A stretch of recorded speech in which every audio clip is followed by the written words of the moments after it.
Tomar su lugar y abra su Biblia ahí en la carta a los Efesios capítulo 1. Carta a los Efesios capítulo 1. Y hoy vamos a introducirnos al versículo 2.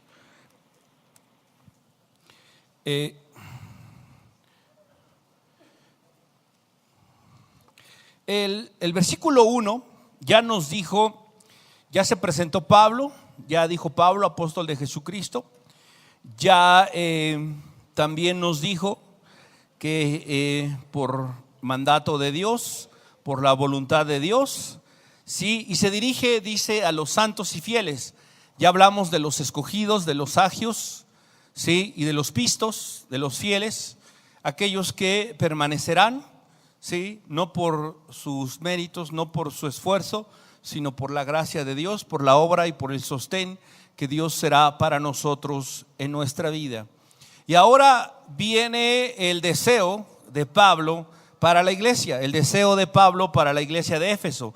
Versículo 2 dice: gracia y paz a vosotros. Gracia y paz a vosotros de Dios nuestro Padre y del Señor Jesucristo. Este deseo que el apóstol Pablo manifiesta no solo en esta carta, sino en distintas cartas, era precisamente el anhelo que él tenía para que la iglesia viviera de una manera particular. ¿Por qué razón? Porque dentro de todo lo que la iglesia tiene que vivir, dentro de todo lo que tiene que enfrentar, si bien es cierto, Jesús advirtió respecto a cómo sería la vida del creyente, la vida del discípulo, sería una vida dura, sería una vida adversa, sería una vida de persecución, una vida de aflicción y una vida cargada de tribulaciones. Porque el apóstol Pablo también dice en otra parte: es necesario que mediante tribulaciones entremos en el reino de Dios. También dijo: si alguno quiere vivir piadosamente, acostúmbrese. ¿Por qué? Porque va a padecer persecución. Capítulo 5 de la carta a los Romanos dice: además de la gracia de la justificación, del regalo de la justificación, tenemos otra parte que se llama tribulación, la cual tiene un propósito: generar esperanza y un espíritu aprobado en cada uno de ustedes.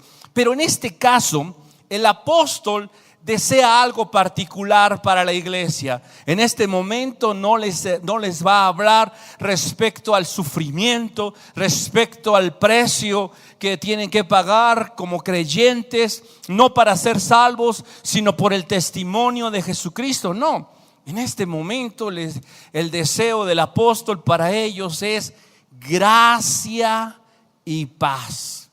Estas dos palabras tan poderosas, tan profundas, tan llenas de significado para nosotros los que hemos alcanzado y conocido el evangelio de nuestro Señor Jesucristo. Dijimos, no es el único lugar donde Pablo tiene este deseo. Y más allá del deseo humano que podría expresar el apóstol, está el deseo de Dios. El deseo que Dios tiene para con nosotros, de que disfrutemos, de que entremos en una circunstancia diferente, distinta. Vamos a ver, miren, el texto dice, ¿sí? Gracia y paz a vosotros. ¿A quiénes? A los santos y a los fieles, ¿sí? Esto es para santos y fieles, no para alguien que no entra dentro de estas características. Santos y fieles, escogidos y que Dios sostiene. ¿Qué va a haber para ellos? Dice el texto: gracia y paz de parte de Dios y de el Señor Jesucristo. Esta palabra, gracia, que es de lo que vamos a hablar el día de hoy, vamos a hablar un poco acerca de la gracia de Dios. La gracia de Dios tiene muchas aristas, muchos aspectos relevantes que tienen que ver con nuestra salvación, que tienen que ver con nuestra santificación, que tienen que ver también con lo que va a suceder en el futuro, la glorificación, la segunda venida. La gracia de Dios está metida en toda la Escritura. Contrario a lo que muchos piensan y muchos afirman de decir que en el Antiguo Testamento Dios se movía de una manera diferente, de una forma distinta. No era tanto la gracia, porque dicen, ahora estamos ya no bajo la ley, sino ahora estamos bajo la gracia, como si antes no hubiera habido gracia. La Biblia nos dice, Dios es el mismo ayer, hoy y por los siglos. Así que si el Dios de gracia que hoy tenemos no ha cambiado, el día de ayer y en el pasado y en la antigüedad era también un Dios de gracia. La palabra gracia que se utiliza aquí en el texto que estamos nosotros leyendo es del vocablo en griego 5485 del Strong's. ¿Qué es eso del Strong's? Algunos ya lo saben, lo hemos dicho muchas veces, pero si usted no lo sabe, hoy lo vamos a repetir. El doctor James Strong, un teólogo, un erudito, ¿sí?, dedicó aproximadamente 35 años de su vida para estudiar las etimologías. ¿Qué son estas? Miren, la Biblia fue escrita en dos idiomas principalmente. En hebreo, el Antiguo Testamento, con algunas partes de arameo, y el Nuevo Testamento en griego, griego koiné. Estas dos lenguas son lenguas muertas, es decir, tanto el hebreo bíblico ya no se habla de esa manera, ni el griego se habla de esa forma. Entonces, estas dos lenguas tienen una riqueza literaria muy tremenda, ¿sí? Y el doctor James Strong dedicó 35 años de su vida para estudiar las etimologías, es decir, cada palabra que se utiliza en la Biblia en su idioma original, para encontrar el significado etimológico de cada una de estas palabras. Y de esa manera le dio un número que sirve como referencia para otros libros, para otros estudios, para referencias cruzadas que se utilizan en otros escritos, diccionarios, léxicos, concordancias. Para eso es ese número, para el estudiante que intenta cruzar palabras, intenta estudiar un poco de gramática, sirve de referencia. Por eso es de que nosotros citamos a este personaje. El diccionario o la concordancia exhaustiva de Strong's le da este número. Así que gracia, con el número 5485 del Strong's, es la palabra en griego caris, se pronuncia caris, se escribe charis, ¿sí? ¿Qué significa esta palabra? Esta palabra significa gracia, significa favor, deleite, placer, encanto, regalo o beneficio. Y todo esto sin mérito. Esto es algo importante. Todo esto que menciona ahí, gracia, favor, deleite, placer, encanto, regalo o beneficio, todo eso es algo que se da, que se recibe, que no tiene de por medio absolutamente ningún mérito. Es decir, todo esto se recibe o se da sin esperar nada a cambio, sin esperar que se regrese, sin esperar que se devuelva, sin esperar que exista un pago por ello. Eso es lo característico de esta palabra, de caris, ¿sí? Que no hay mérito, que no hay pago, que no es una recompensa. Ahora, ¿por qué decimos que aquí el deseo del apóstol, ¿sí?, y de Dios para nosotros es esto, gracia, caris? Además del favor recibido para nosotros con respecto a la salvación, Dios quiere, porque le está hablando a la iglesia, a los que ya fueron escogidos, a los que ya fueron salvos, a los que ya son santos, a los que ya de una o de otra manera están siendo sostenidos por Jesucristo, por el poder de Dios, y les desea gracia, más gracia. En este caso, esa gracia no tiene como objetivo salvarlos, sino tiene un objetivo diferente, distinto. ¿Cuál es este?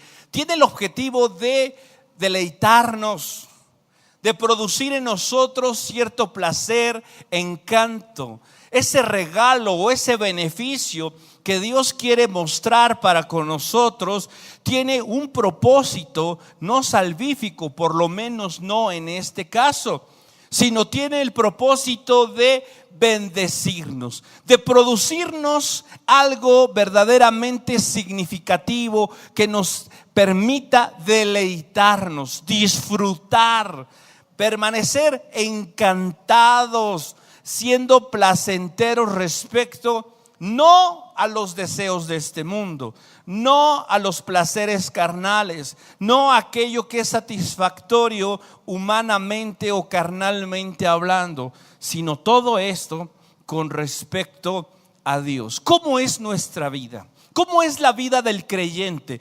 Verdaderamente es una vida en donde podemos nosotros decir: estoy disfrutando a Dios. Estoy disfrutando el ser creyente. Estoy disfrutando el ser un hijo de Dios. Estoy disfrutando verdaderamente el ser llamado hijo de Dios.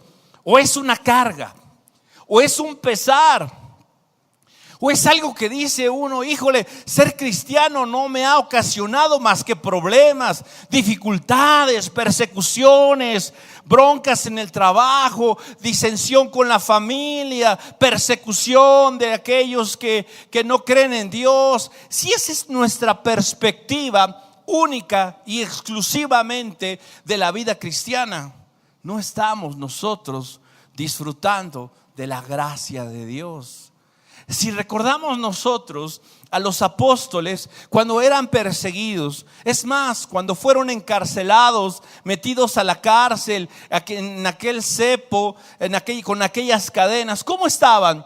¿Preocupados? Estaban angustiados, estaban diciendo: qué cadenas tan apretadas, qué frío hace aquí, qué húmedo está esto, me voy a enfermar, ay de mí, quejándose y teniendo una situación de ese tipo. No, los vemos contentos, deleitándose. En otro momento me los cachetearon. ¿Y cómo se fueron de ahí? Enojados, diciendo: ahora que vea al que me cacheteó, se las va a ver conmigo. No, salieron de ahí contentos, dice la Biblia, gozosos de que se les tuviera por dignos de padecer por causa del Señor. Eso es gracia.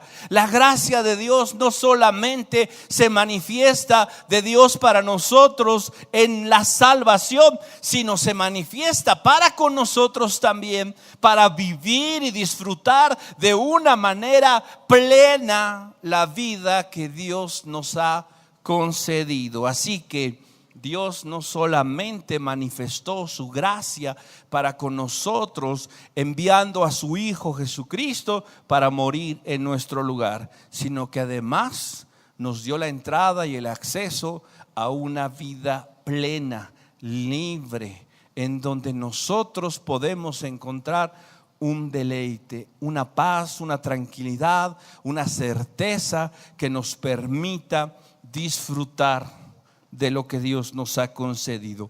Pero ¿qué sucede con esa gracia? Esa gracia a veces, sí, como no la entendemos, como no la comprendemos del todo desde un principio, nos cuesta trabajo vivir en ella, nos cuesta trabajo disfrutar de ella. Es más, en lugar de estar disfrutando de ella, nos encontramos resistiéndonos a ella, resistiéndonos a lo que Dios quiere hacer, a lo que Dios ya nos dio, a lo que Dios quiere hacer por nosotros. Vamos a ver un ejemplo de esto en el Antiguo Testamento. Sí, generalmente cuando hablamos de gracia vamos al Nuevo Testamento. ¿Por qué? Porque ahí vemos la consumación de esta gracia manifestada a través de Jesucristo, manifestada a través del amor de Dios. Los escritos de Pablo abundan en todo esto, en la gracia que Dios derramó por nosotros a nuestro favor y todo esto. Pero hoy vamos a echar una mirada al Antiguo Testamento para ver también cómo ahí Dios manifestó su gracia, y vamos a mirar, ¿sí?, cómo esta gracia cambió, transformó la vida de un hombre, que en este caso es Jacob. Pero antes de ir a la vida de Jacob, quisiera que fuésemos a ver las palabras y la revelación, si es que así lo podemos llamar, que tuvo Moisés. Vamos a ver lo que nos dice el libro del Éxodo en el capítulo 34. Capítulo 34 del libro del Éxodo.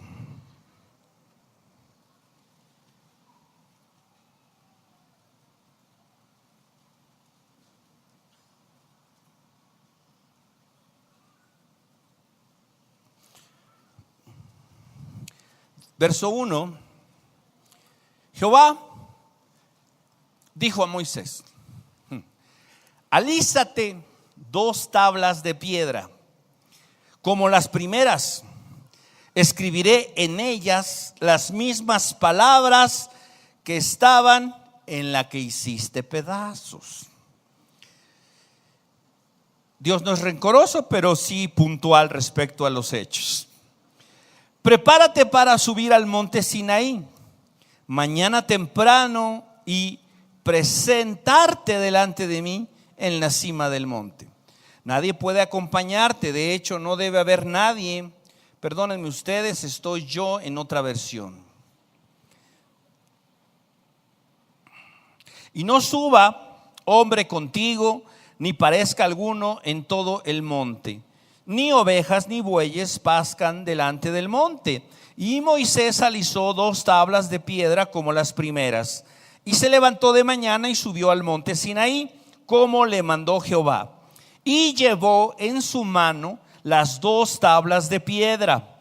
Y Jehová descendió en la nube y estuvo allí con él, proclamando el nombre de Jehová. Fíjense, ¿qué sucede?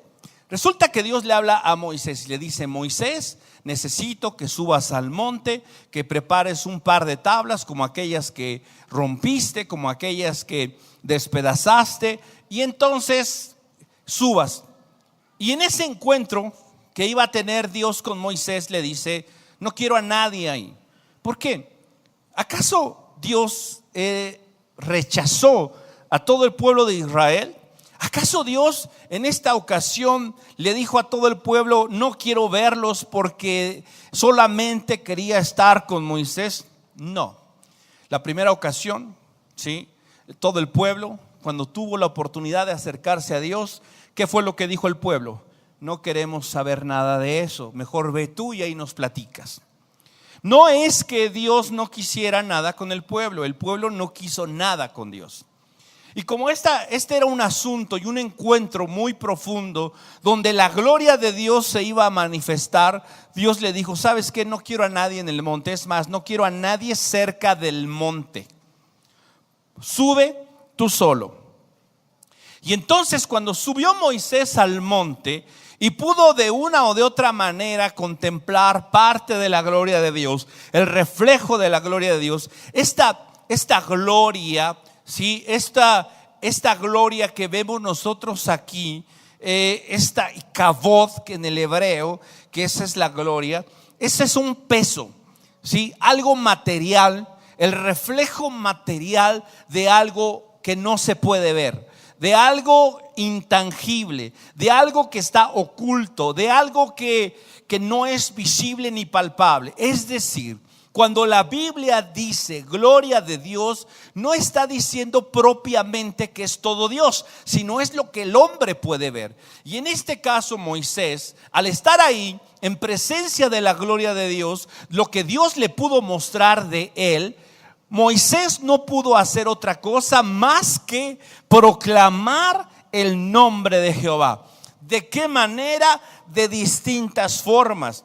Solamente se rescata una porción de todo lo que Moisés dijo, pero por el inicio de lo que menciona el siguiente versículo, podemos nosotros imaginarnos qué fue todo aquello que Moisés estuvo diciendo en aquel monte, alabando a Dios, glorificando a Dios por lo que él era, por cómo lo veía, por cómo lo contemplaba. Pero fíjense lo que Moisés aquí nos dice, verso número 6: y pasando Jehová por delante de él, proclamó: Jehová, Jehová, fuerte, misericordioso y piadoso, tardo para la ira y grande en misericordia y verdad, que guarda misericordia a millares, que perdona la iniquidad, la rebelión y el pecado,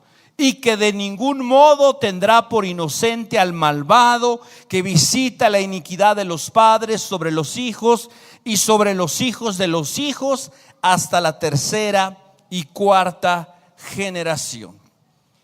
Esta es quizá una de las definiciones más claras que nosotros tenemos de la gracia de Dios. ¿Qué perspectiva tiene Moisés cuando ve a Dios? O el reflejo de Dios, la gloria de Dios. ¿Qué pensamiento? No tiene otra cosa en mente, y lo que le causa este reflejo de la gloria de Dios o de lo que Dios es asombro, es maravilla, es reconocimiento. Un Dios grande, un Dios fuerte, un Dios maravilloso, un Dios que difícilmente se puede describir con palabras. No existen palabras para describir esa gloria, esa maravilla que es Dios. Sin embargo, Él, en ese lenguaje limitado y en esa perspectiva también limitada que tiene de Dios, manifiesta verdades maravillosas o muy relevantes. ¿Por qué? Porque exclama y dice: Jehová fuerte. Y hay algo que le llama la atención a Moisés, y es que Dios es misericordioso y piadoso, grande en misericordia y verdad, y resalta que guarda misericordia a millares, que perdona la iniquidad, perdona la rebelión y perdona el pecado. Hay algo dentro de lo que nosotros conocemos como gracia de Dios que indudablemente necesitamos mirar. Miren, ¿qué sucede? Cuando nosotros hablamos de que la gracia de Dios se manifestó en nuestras vidas, tenemos que hablar del hecho, como dijimos, gracia es favor, regalo, don, ¿sí? Beneficio que se le da a alguien que no lo merece. ¿Cuál es el beneficio, el regalo y el don más grande que nosotros hemos recibido de parte de Dios? Ese regalo, ese don, ese beneficio es nuestra salvación, el perdón de nuestros pecados. Ahora, hay gente que dice: Dios me declaró inocente. ¿Sabes una cosa? La Biblia no dice precisamente eso. La Biblia dice que Dios nos declaró culpables, ¿sí?, de nuestro pecado, y el juicio y la consecuencia de ese pecado era nuestra muerte. Ahora, la gracia de Dios se manifestó en el hecho de que Dios envió a su Hijo Jesucristo. ¿Para qué? Para que el castigo que nosotros merecíamos, para que la muerte que deberíamos nosotros enfrentar a causa de nuestro pecado, la llevara Él. Eso fue lo que sucedió. Dios no nos declaró inocentes, Dios nos declaró culpables, pero en su gracia, en su misericordia, en su bondad, en su piedad, Él envió a su Hijo para que el castigo lo recibiera Él y no nosotros. Eso es gracia. ¿Tú y yo merecíamos el perdón de nuestros pecados? La respuesta es no. ¿Tú y yo merecíamos la salvación? La respuesta es no. La palabra gracia, como dijimos, implica algo que se le concede a otro sin que lo merezca. Tú y yo no merecíamos la salvación. Sin embargo, Dios nos la dio como un regalo, como un beneficio a través de Jesucristo. Ahora, esto maravilla, Moisés, eres misericordioso, eres piadoso, tardo para la ira, grande en misericordia y verdad, guardas misericordia a millares y perdonas la iniquidad y la rebelión y el pecado. Pero fíjate una cosa, lo que dice después: y que de ningún modo tendrá por inocente al malvado. Dios no pasa por alto el pecado, que nos quede claro eso. Gracia no significa Dios se hace de la vista gorda, Dios cierra los ojos ante el pecado. Eso no es gracia. ¿Por qué? Porque va en contra de lo que Dios es. Que nos quede claro el asunto. Gracia no significa ya no me tengo que preocupar, puedo hacer lo que yo quiera, puedo pecar, puedo desobedecer, Dios ya me perdonó. No. El que tiene esa perspectiva de Dios no conoce al Dios de la Biblia. El que tiene esa perspectiva no ha experimentado la gracia de Dios. Moisés aquí tiene una perspectiva clara de la gracia de Dios y entiende que la gracia de Dios es el perdón de nuestros pecados, aunque no los merecemos.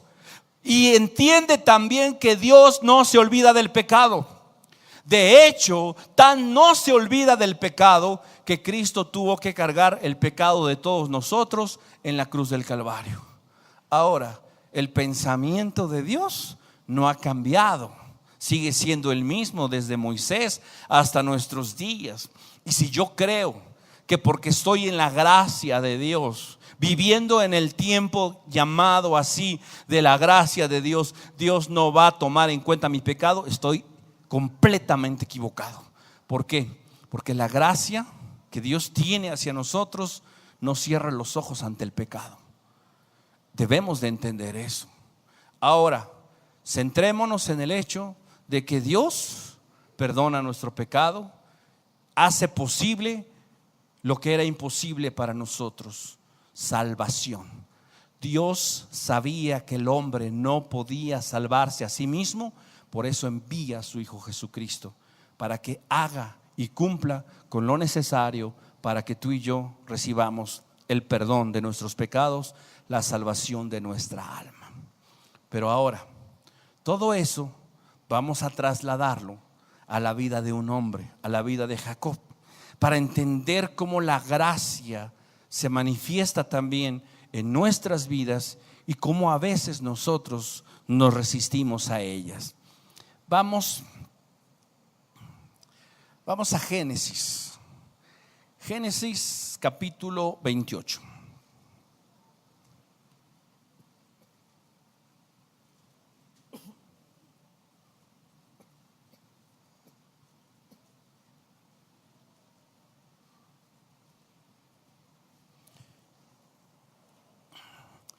Ahí a partir del verso 10, Jacob tiene una experiencia con Dios. Jacob sabe de las promesas de Dios. Jacob sabe de la promesa que se le hizo a su abuelo Abraham. Sabe de la promesa que se confirmó sobre su padre Isaac. Sabe de todo eso.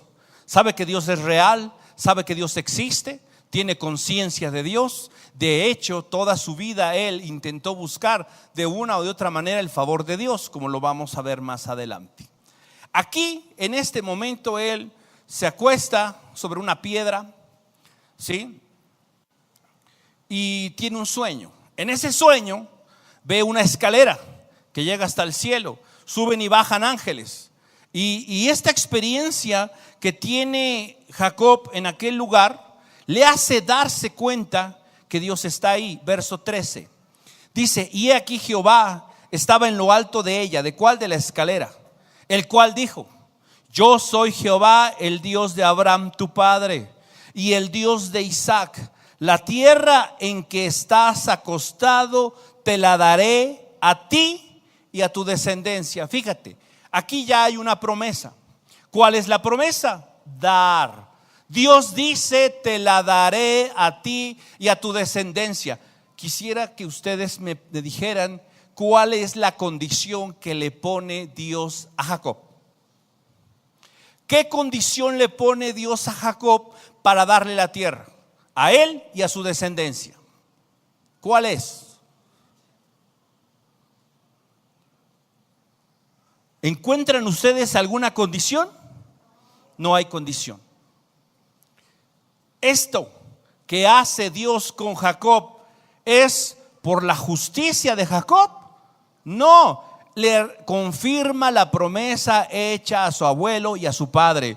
¿Sí? Le confirma: te voy a dar esta tierra a ti y a tu descendencia.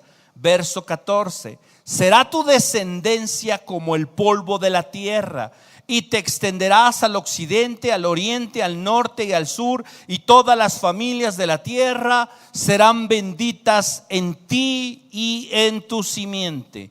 He aquí, yo estoy contigo, y te guardaré por donde quiera que fueres, y volveré a traerte a esta tierra, porque no te dejaré hasta que haya hecho lo que te he dicho. Hay una promesa de Dios aquí que le dice: voy a estar contigo, te voy a guardar, te voy a prosperar, te voy a hacer fuerte, te voy a dar todo lo necesario. ¿Por qué? Porque yo lo digo, porque yo lo determiné. Voy a cumplir lo que te he dicho, no voy a descansar hasta que eso suceda. Y entonces el verso 16 nos dice: y despertó Jacob de su sueño y dijo: ciertamente Jehová está en este lugar, y yo no lo sabía. Él no tenía en este momento una claridad de Dios, de su plan, de su voluntad, de su presencia, de lo que Él era. No había claridad en él. Dijo: chispas, no me di cuenta que aquí estaba Dios. Verso 17: y tuvo miedo. ¿Por qué tuvo miedo? Porque precisamente Dios es lo que causa, o debería de causarnos a nosotros, un impacto profundo en nuestra vida, por lo que Él es, por su santidad, por su grandeza, por lo santo que es, y nosotros somos pecadores. ¿Qué fue lo que Isaías expresó cuando pudo ver a Dios? Ay de mí. Si tuviéramos una traducción más actual, diría: ya valió. Me llamaba. ¿Por qué? Porque soy pecador, de labios inmundos y moro con puro pecador. Adiós, hasta aquí llegué. Sin embargo, la gracia de Dios lo toca, lo cambia, lo transforma y le da una perspectiva diferente y distinta, no solo de alrededor y de Dios, sino de sí mismo. Pero aquí Jacob no tiene todavía esa claridad. Dice el texto: tuvo miedo. Cuán terrible es este lugar. No es otra cosa que casa de Dios y puerta del cielo. Y se levantó Jacob de mañana y tomó la piedra que había puesto de cabecera y la alzó por señal y derramó aceite encima de ella. Y llamó el nombre de aquel lugar Betel, aunque Luz era el nombre de la ciudad primero. E hizo Jacob voto diciendo: fíjate, si fuere Dios conmigo y me guardare en este viaje en que voy, y me diere pan para comer y vestido para vestir, y si volviere en paz a casa de mi padre, Jehová será mi Dios, y esta piedra que he puesto por señal será casa de Dios, y de todo lo que me dieres, el diezmo apartaré para ti. Mira, esto parece muy bonito, ¿sí?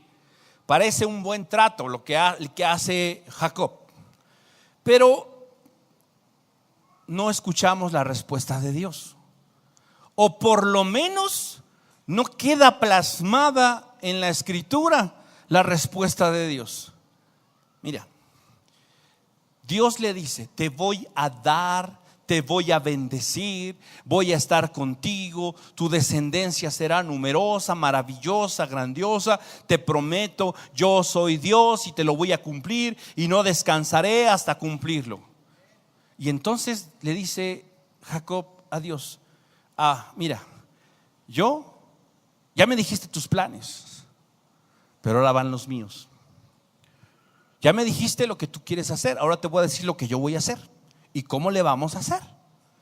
Yo me voy a ir, y si me va bien, y si prospero, y si todo sale bien, yo regreso y estoy aquí, y ¿sabes qué? No hay de otra, tú serás mi Dios.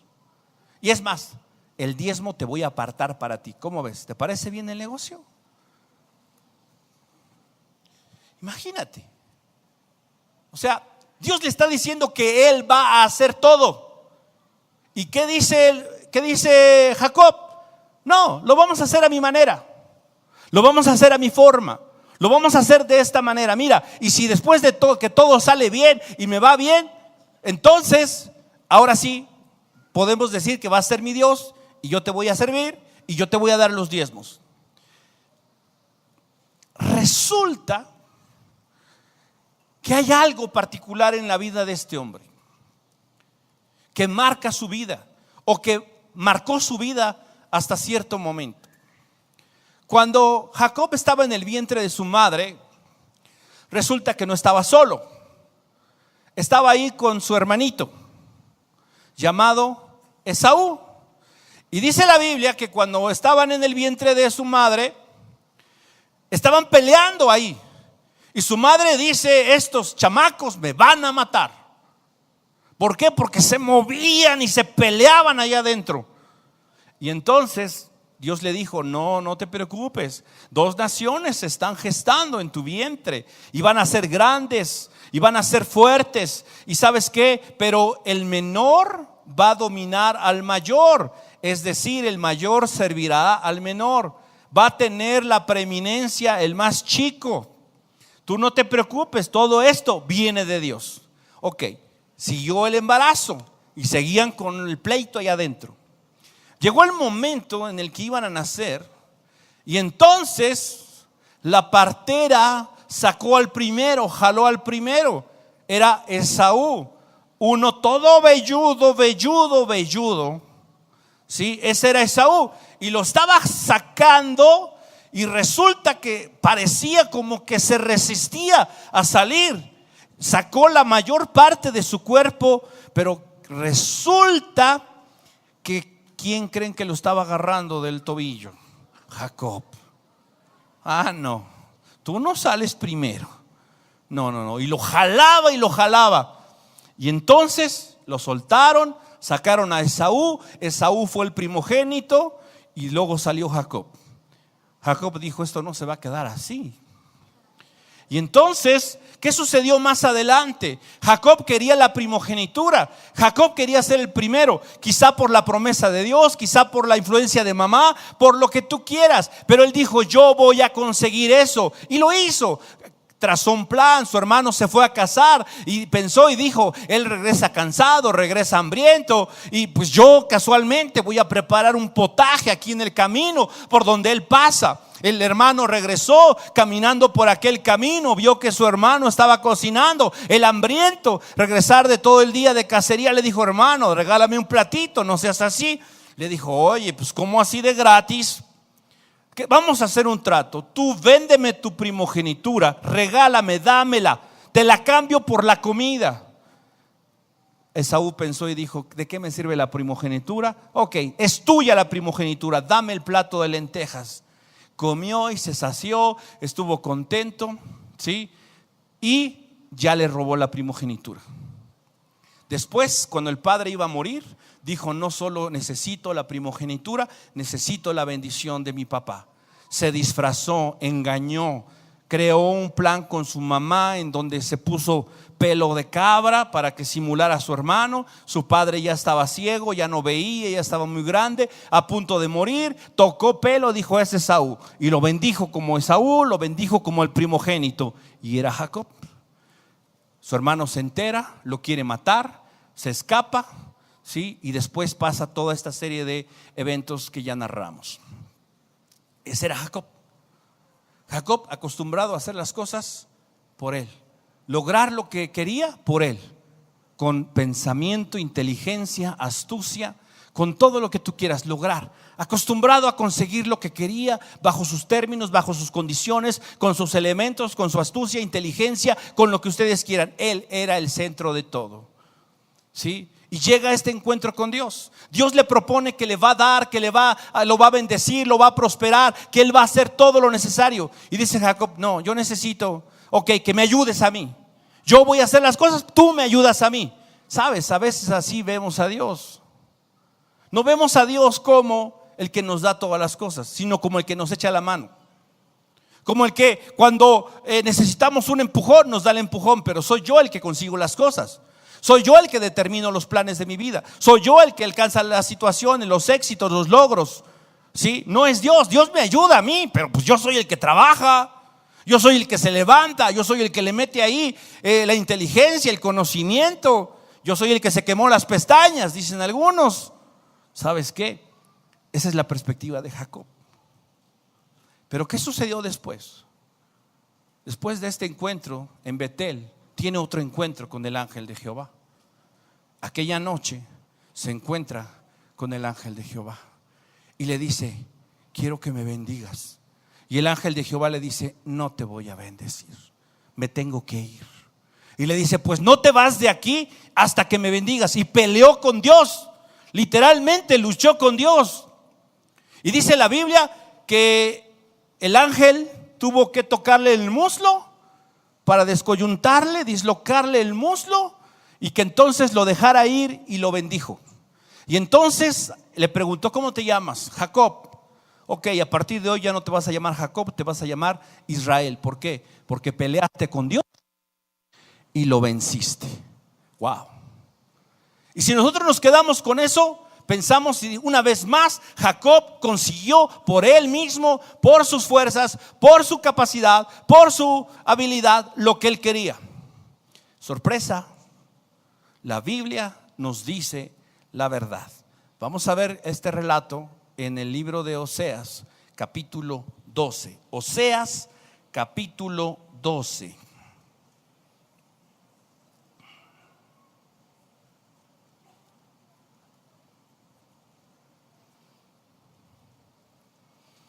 Verso 1. Efraín se apacienta de viento y sigue al solano. Mentira y destrucción aumenta continuamente, porque hicieron pacto con los asirios y el aceite se lleva a Egipto. Pleito tiene Jehová con Judá para castigar a Jacob conforme a sus caminos. Le pagará conforme a sus obras. En el seno materno, fíjate, tomó por el calcañar a su hermano y con su poder venció al ángel. Y uno dice: wow, el poder de Jacob venció al ángel. ¿Qué poder? ¿Qué poder? Fíjate, verso 4 nos dice cómo pudo vencer al ángel.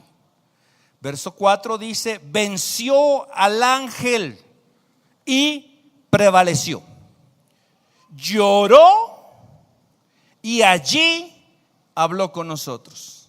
Ah, caray. Pues esa no es la historia que había contado Jacob.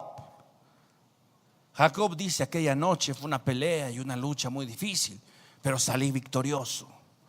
Y ahora no soy Jacob, soy Israel. Peleé con Dios y salí victorioso. No es la historia. Les voy a leer este mismo texto en una versión un poco más actual, que es la Nueva Traducción Viviente. Y dice así: sí, luchó con el ángel y venció, pero tuvo que llorar y clamar para que lo bendijera. Allá en Betel se encontró cara a cara con Dios y Dios habló con él. ¿Cómo fue que obtuvo la bendición de Dios, la bendición del ángel? ¿Lo venció en una lucha igual a igual? No lo venció. De hecho, mencionamos nosotros que el ángel de Jehová, Dios le dislocó el muslo, le tocó la coyuntura para dislocárselo. Y si en sus propias fuerzas, con su fuerza, su habilidad humana, no podía vencer a Dios, ¿tú crees que discapacitado lo iba a lograr? No. Dios tuvo que colocarlo en esa situación para que él se diera cuenta, para que él pudiera ver y reconocer que por él, por sus medios, por sus obras, por su capacidad, por su fuerza, no iba a poder lograr la bendición de Dios. ¿Qué tuvo que hacer Jacob para que Dios lo bendijera? Tuvo que llorar, tuvo que clamar, tuvo que humillarse delante de Dios, tuvo que contemplarse y darse cuenta que por su fuerza, por su capacidad, por su habilidad no lo iba a lograr. Y entonces reconoció, sí, que solamente Dios lo podía bendecir. ¿Y sabes qué? Dios lo bendijo. O sea, ¿cuál es la historia de Jacob? La historia de Jacob es luchar por conseguir, luchar con su fuerza, su habilidad, su capacidad, y logró muchas cosas. Pero sabes, llega un punto en la vida en donde nos topamos cara a cara con Dios. Y cara a cara con Dios, sabes que tus fuerzas no sirven de nada. Cara a cara con Dios, sabes que tu capacidad, tu habilidad, tu talento, tu posición, tu dinero, lo que tú eres, tu inteligencia, tu sabiduría, no sirve de nada. Lo único que te puede asegurar la bendición de Dios es que agaches la cabeza, que te humilles, que lo reconozcas a Él, que verdaderamente tú puedas reconocer tu necesidad de Él. Aquí Jacob, al mirarse, al contemplarse en la situación que estaba, no le quedó otra más que llorar, más que clamar y decirle: Dios, por favor, no me abandones, no te vayas, bendíceme, sin ti no puedo. Moisés le decía a Dios: Dios, ¿sabes qué? Si tu presencia no ha de ir con nosotros, no nos saques, no nos lleves. ¿Por qué? Porque esa es la perspectiva que tiene alguien correcta de sí mismo, de su incapacidad para lograr las cosas, y la perspectiva correcta de la grandeza, del poder, de lo que es Dios. Eso es lo que Dios quiere que nosotros entendamos, y eso es lo que nos va a dar la vida deleitosa, placentera, plena, que Dios quiere que disfrutemos. Una vida que descansa no sobre lo que nosotros podemos hacer, sino sobre lo que Él puede hacer. Y entonces la preocupación, el afán, la ansiedad ya no está sobre mí, sobre mi capacidad, sobre lo que yo puedo conseguir en mi trabajo, en mi negocio, en mi vida, en mi familia, en mi matrimonio, sino mi confianza está puesta en Dios. La idea de Dios para que nosotros busquemos su gracia es esa: que podamos contemplarlo a Él, contemplarnos a nosotros y reconocer que no podemos, que no somos capaces. Sí, y cuando tú dejas de intentarlo, dejas de confiar en lo que tú puedes hacer y comienzas a confiar en Dios, ¿sabes qué? La vida es distinta. Ya no te preocupas, que se preocupe Dios. Pues sí. Ahora eso no quiere decir que me tiro en una hamaca, me hago una piña colada y Dios ahora sí que es tu bronca, a ver cómo le haces. No. Dios, si bien es cierto, sí, Él promete que va a hacer todo, el resultado y la perspectiva correcta de esa gracia, sí, nos permite a nosotros reconocer que también nosotros tenemos una parte en todo esto, una responsabilidad. Pero ahora, ¿sabes qué? Yo trabajo no esperando lo que van a producir mis manos, pero ahora lo que yo hago, no lo hago confiando en que va a salir porque soy bien capaz, porque yo las puedo todas. No, ahora yo trabajo y sé que lo voy a lograr y sé que lo voy a conseguir. ¿Por qué? Porque la gracia de Dios está conmigo, porque el favor de Dios está conmigo, porque Él dijo, porque Él prometió y dijo: te voy a bendecir, voy a estar contigo, te voy a traer de regreso, te voy a levantar, te voy a hacer fructífero, te voy a dar mi bendición. En todo lugar donde tú estés vas a prosperar, vas a avanzar. Todo lo voy a usar para que sume a tu favor. Esa es la promesa de Dios, eso es gracia. Eso es, si yo, no importa, tengo problemas, tengo dificultades y hay adversidades y hay aflicciones, ¿sabes qué? Estoy tranquilo. ¿Por qué? Porque sé que Dios va a hacer las cosas. Tarde o temprano esto va a cambiar. Esta no es mi realidad. Esto no es lo que Dios prometió. Dios me dijo, vas a enfrentar problemas. Dios me dijo, vas a sufrir. Dios me dijo, pero también me dijo que al final de esto iba a haber una victoria. Y yo tengo que confiar en eso. Y tengo que vivir tranquilo. Y sí, de repente, como Elías, ahí diciendo, oye Dios, yo dije que iba a llover y no veo la lluvia. Y tú me dijiste que yo dijera cuándo iba a llover y no llueve. Y está ahí Elías orando y de rodillas y en la posición más espiritual que encontró. Y le decía a su siervo, oye, ve a ver si hay lluvia. No hay nada todavía. Chispas, a seguir orando. ¿Sí? Y a seguir orando y a seguir orando. Y no ves la respuesta de Dios. Tienes que seguir orando y haciendo tu parte y dando tu mejor esfuerzo y siendo disciplinado y siendo ordenado y siendo precavido y haciendo lo que te toca. Y sabes que en el momento que Dios decida, enviará la nube y vendrá la lluvia. Y Dios hará lo que tenga que hacer. Pero confiemos en Dios. Ya no luches con Dios. ¿Quieres cambiar a tu marido? ¿Sabes qué? Nunca lo vas a lograr. ¿Quieres cambiar a tu esposa? Olvídalo. No lo vas a lograr. Lo único que puedes hacer es confiar que Dios lo haga y dejar que Dios lo haga y dejar de intentar.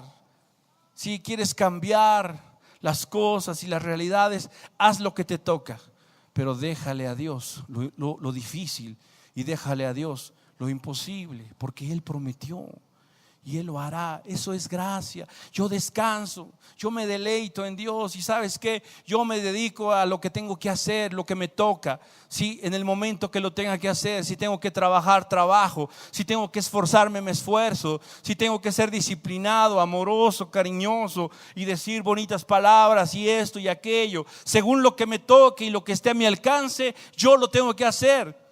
Y Dios dará el resultado. Dice la Biblia, el labrador para participar del fruto tiene que trabajar primero. Pero ¿quién es el que da el fruto?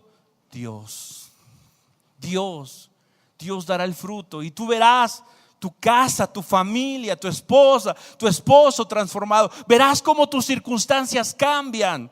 Déjale a Dios la estrategia. Deja que Dios, tú te has esforzado y estás manipulando y estás haciendo y planificando por aquí y planificando por allá y tratando de traer recursos de aquí, de allá. ¿Sabes qué?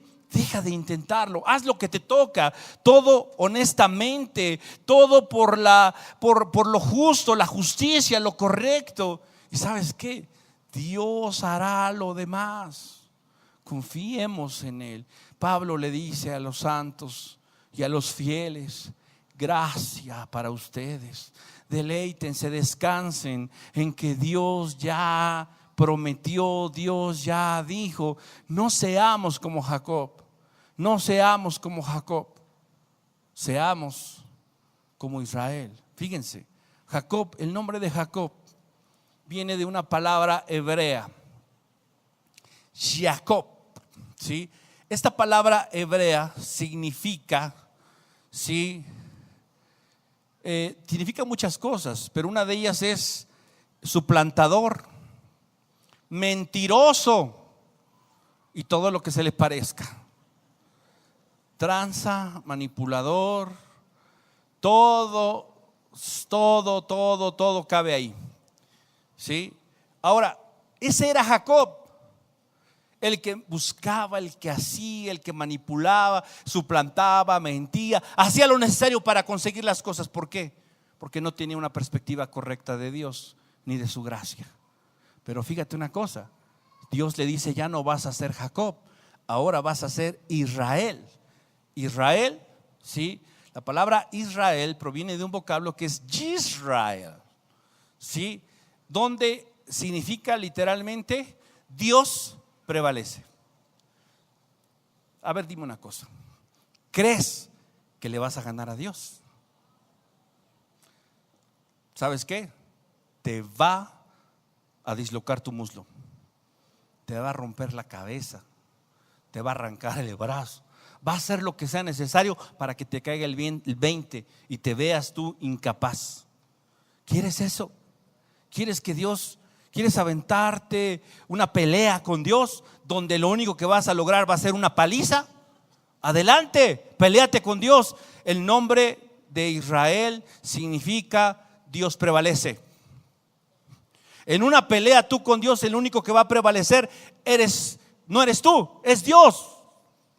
Entiéndelo, a Dios no le vas a ganar. Puedes contender con Dios y se vale, pero sabes, Dios es el que va a prevalecer. Y en esa lucha que a veces tenemos nosotros por lograr y esforzarnos nosotros para conseguir las cosas, Dios dice: ándale, ¿quieres tú pelear? Vamos a ver quién puede más. ¿Y sabes qué? Y nada te sale. Y nada te sale. Porque a veces no hay respuesta cuando nosotros, es que me esfuerzo, es que le echo ganas, es que hago esto, planifico. ¿Sabes qué? Quizá deberías de echarle menos ganas y dejar que Dios haga lo que tenga que hacer. Darle lugar a Dios. ¿Sí? Ahora, ¿de qué se trata? ¿Me siento? No. Pero pregúntale a Dios cómo va el asunto, por dónde va el asunto. Deja de confiar en ti. Tú le puedes encargar a Dios y escuchar a Dios, pero como Jacob, sí, Dios, está bien, pero ¿sabes qué? Vamos a hacerle así. No, escucha a Dios. Haz las cosas a la manera de Dios. Él tiene una estrategia, tiene una forma, tiene una manera. ¿Tú crees que puedes pactar con Dios? ¿Tú crees que sabes que puedes lograr algo, que Él te bendiga por lo que tú haces? ¿Sabes qué? Eso no vale. Ese es un trato diabólico.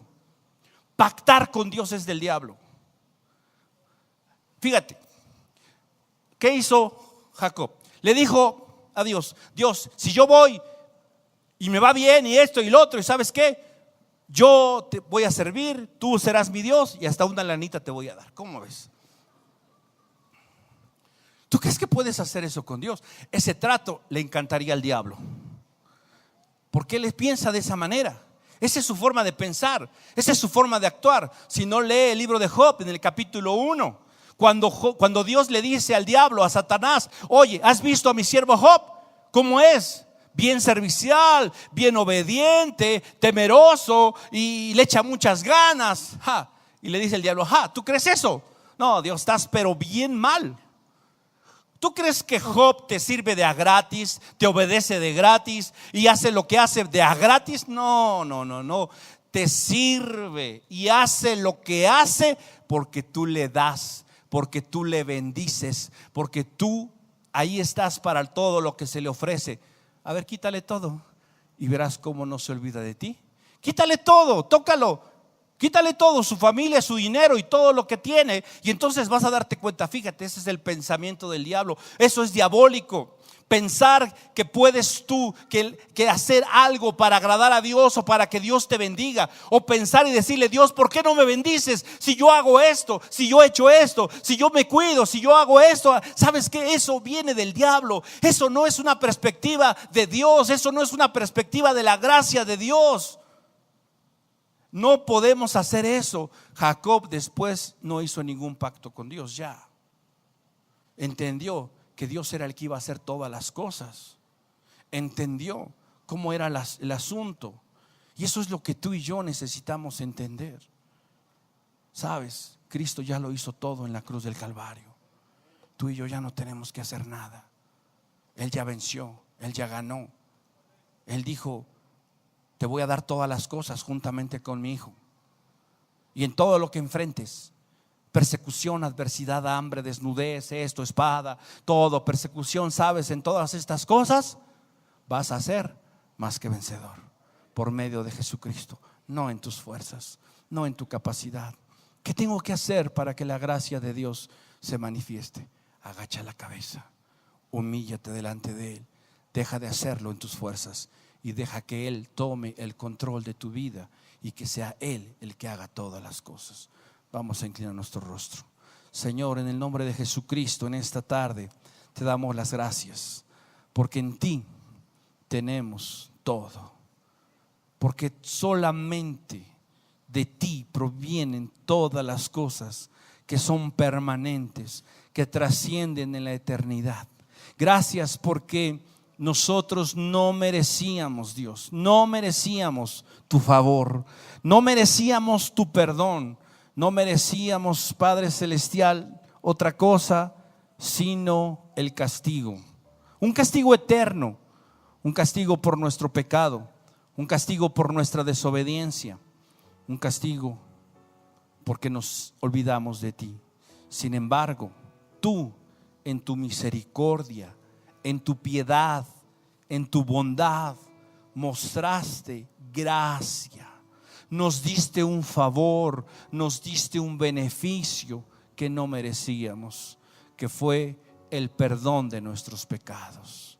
Nos declaraste libres de la culpa, libres de la condenación por medio de Jesús. Gracias, porque Jesús recibió sobre sí el castigo que nosotros merecíamos. No solamente la gracia se manifestó para salvarnos, no solamente tu gracia y tu favor se manifestó para hacernos ciudadanos del cielo, sino ahora esa gracia quiere seguir viva, quiere seguir manifestándose en nosotros, concediéndonos una vida placentera, una vida plena, una vida en paz, una vida con tu bendición.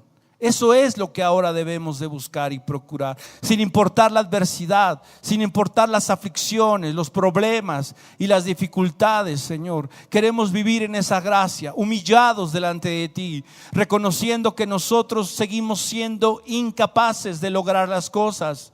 No queremos ser como Jacob, hacer tratos contigo. No queremos seguir intentando nosotros, luchando nosotros por conseguir nuestros sueños, por conseguir aún tus sueños, tus deseos, tu voluntad. No, Señor, no seamos nosotros hallados haciendo las cosas en nuestras propias fuerzas, de acuerdo a nuestra inteligencia, de acuerdo a nuestra sabiduría. No permitas que seamos sabios, Dios, en nuestra propia opinión, sino que podamos humillarnos, que podamos reconocerte a ti, que, mi Dios, podamos decir: Señor, tú nos guiarás, tú nos dirás por dónde, tú nos dirás dónde, tú nos dirás cómo, tú nos darás la estrategia de vida para lograr alcanzar nuestros sueños, nuestros anhelos, tu propósito, tu voluntad, Señor.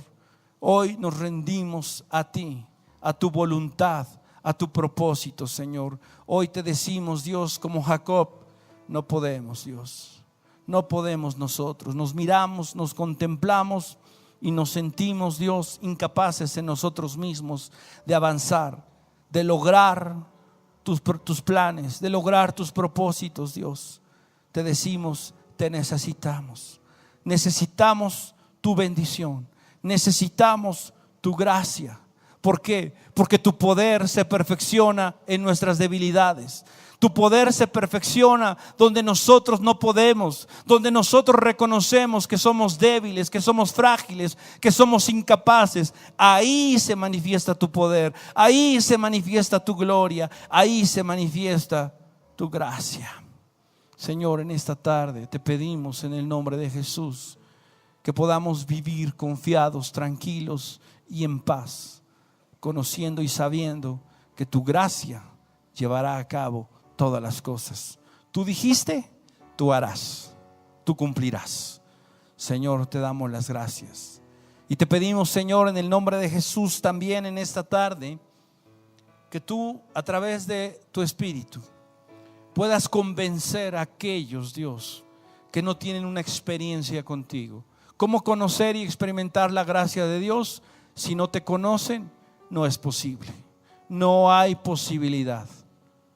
Señor, que en esta hora tu Espíritu pueda convencer a aquellos que tú determines, que tú establezcas. Si tú en tu corazón sientes un llamado de parte de Dios para cambiar de vida, para arrepentirte de tus pecados, te digo una cosa: el pecado te separa de Dios. El pecado tiene una consecuencia y esta es muerte, condenación. La dádiva de Dios para ti el día de hoy es vida eterna en Cristo Jesús.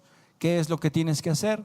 Arrepentirte de tu pecado, dejarlo atrás, pedir que la gracia de Dios se manifieste en tu vida para que hoy seas perdonado. Señor, te pedimos en el nombre de Jesucristo que tú toques estos corazones y los convenzas y los guíes al arrepentimiento, Señor, y que la obra perfecta de tu Espíritu en cada uno se manifieste, Padre Celestial, para salvación. Señor, en el nombre de Jesús, sé con cada uno de ellos y con cada uno de nosotros, Dios, para que tu palabra siga cumpliendo el propósito para el que la enviaste, Señor, que es la edificación, que es la consolación, que es la exhortación, para vivir para ti, solo para ti, Señor. En Cristo Jesús te bendecimos y te damos las gracias por todas y cada una